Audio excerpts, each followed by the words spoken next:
સાંજ માટે એકદમ ટેસ્ટી અને ક્રિસ્પી નાસ્તો બનાવવા માટે 2 કાચા બટેકાને આ રીતે સરસ ધોઈને આ રીતે છૂંદો કરી લઈશું। ત્યાર પછી તેમાં અડધો કપ જેટલો રવો, અડધો કપ જેટલો બેસન એડ કરી દેવાનું। ત્યાર પછી પાણી નાખીને આ રીતે તેનું ખીરું બનાવીને રેડી કરી લેવાનું। સ્વાદ પ્રમાણે મીઠું, 5 ચમચી અજમો અને 5 ચમચી ચીલી ફ્લેક્સ એડ કરી દઈશું અને ત્યાર પછી ઝીણા સમારેલા આદુ અને લીલા મરચાં એડ કરી દેવાના અને આ રીતે તેને સરસ રીતે મિક્સ કરી લઈશું।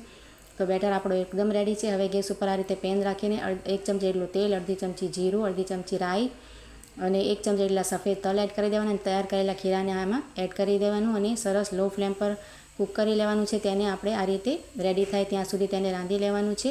ત્યાર પછી આપણે ગ્રીસ કરેલી થાળીમાં આ મિક્સરને એડ કરી દેવાનું અને સેટ કરી લેવાનું। સરસ રીતે ઠંડુ થવા દઈશું 5-10 મિનિટ માટે અને આ રીતે સેટ થાય એટલે આપણે તેના પીસેસ કરી લેવાના। આ રીતે જેવા પણ તમે ચાહો એટલા કરી શકો છો। હવે આપણે ઓછા તેલમાં સેલો ફ્રાય કરી લઈશું। બંને બાજુથી ક્રિસ્પી થાય એ રીતે નાસ્તો ટ્રાય કરજો, ખૂબ જ સરસ બને છે। વિડીયો સારો લાગે તો લાઇક, શેર, કમેન્ટ, ચેનલને સબસ્ક્રાઈબ કરી